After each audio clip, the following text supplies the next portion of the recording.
Hi everyone, in this video we'll be setting up A/B tests in Next.js. Next.js is a popular React framework that provides a variety of optimizations for your site and app. A/B tests are another way to optimize your site and app by comparing two components or pieces of code against each other and see which one works best against the target metric. And PostHog's experimentation suite makes this super easy to set up and implement. And this video is going to show you all of that. So the first thing we're going to do is create a React app. And to do this, we're going to, after we have Node installed, run npx create next app at latest. And this is going to ask what our project's going to be named. We're just going to name it AB. If we use TypeScript, we're going to choose no. And then we're just going to run through the defaults for all of these, and it's going to take some time to install. So next in our files here, we're going to go into the pages page. We're going to go to index, and we're basically going to delete all of this. We are going to just create a function that's export default function home, and we're going to create a very basic home page with a button basically that we can run our A/B tests on. So this is going to just look like this. We're going to have that component here, and then we're going to have a main, and then we're going to have a home and a button. And this button is going to have the ID of main CTA, and then it's going to say click me.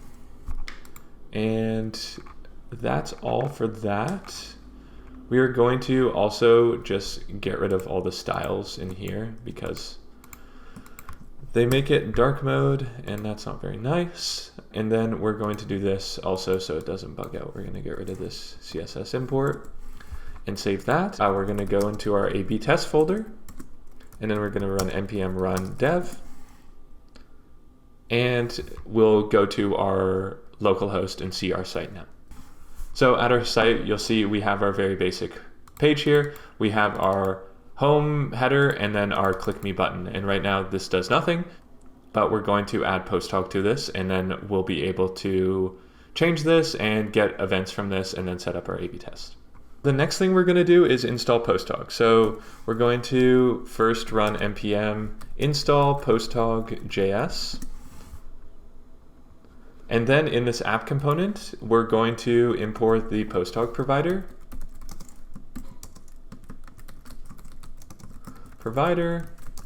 from PostHog.js/React. And we're also going to import PostHog from PostHog.js. And then we're going to check if the window is undefined, and that means we're on the server side. So Next.js runs code both on the server side and the client side.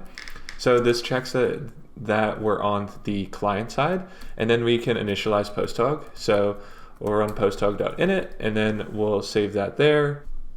We'll add a key there, and then we'll also add our API host here.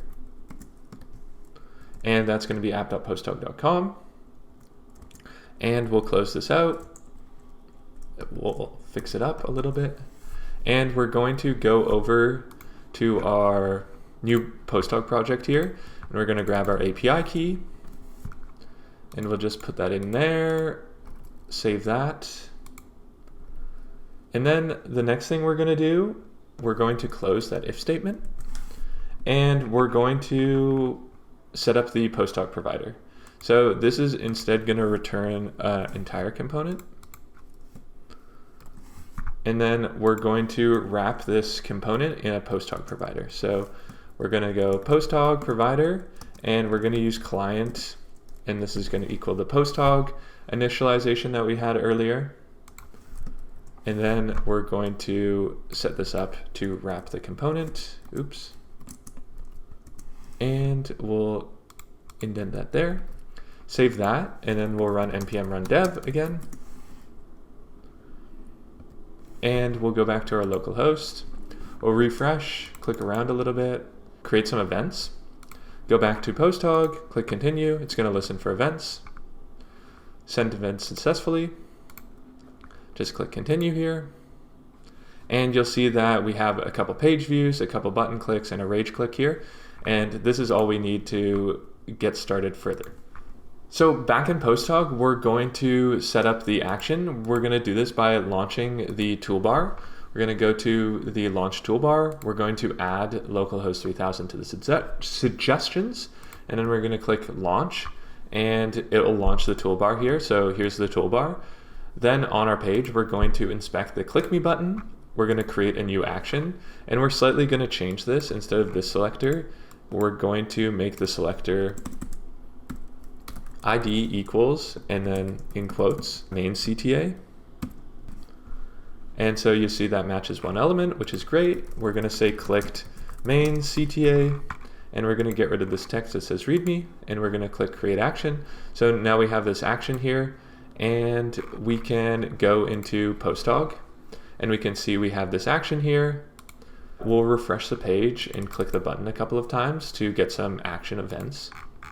And you'll see we have some events in here that count towards the action. So we're going to use this action as our experiment goal. The next thing we're going to do is create our experiment. So we're going to go to the experiments tab. We're going to click create new experiment. We're going to call the experiment main CTA. We're going to give it a feature flag key of main CTA. We're going to just go with 2 variants. All persons are going to be our participant. We're going to track a trend. We're not going to track page views, but we're going to track our action. So we refresh the page and our action showed up here, and then we'll select that as our trend and our goal. We won't choose any secondary metrics, and we want a 5% improvement, and we're just going to save this. It didn't load my name. Main CTA. Main CTA. That's all good. We'll press save. And now we have a draft of our experiment here, and it's ready to implement.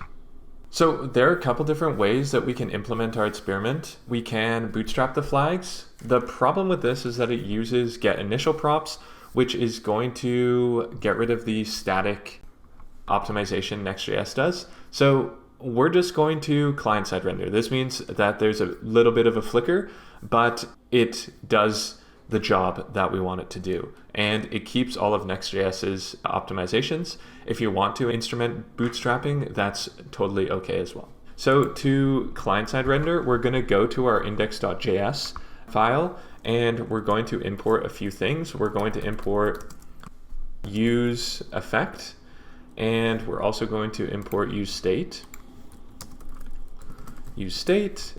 from React.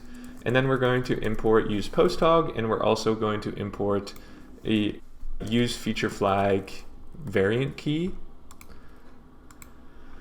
And then we're going to set up a state for our CTA. So const CTA state and set CTA state. And this is going to just be click me. So we're going to replace this as well. So basically, if we did nothing here, it would still be the same.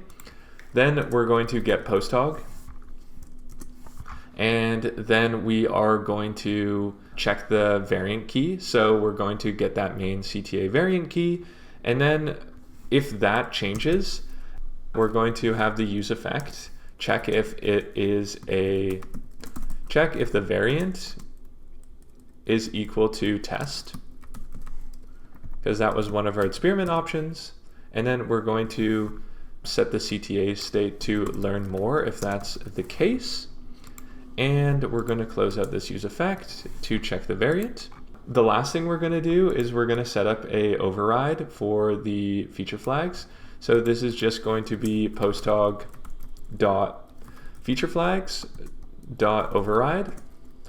And we're going to have an object that's just main CTA and test. We're going to save that, and we're going to go back to our client. Back in our app here, you'll see that we have the learn more here. So this is all set up successfully. We have our experiment running here. It's in Next.js. We're client-side rendering it. And yeah, that's all we kind of need to do.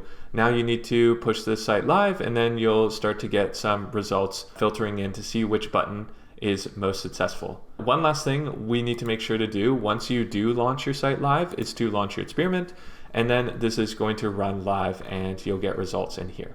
So that's all for this video on how to set up A/B tests in Next.js. If you have any questions, feel free to leave them in the comments below. Make sure to like and subscribe for more videos like this, and check out posthog.com/tutorials for more tutorials. Thanks for watching.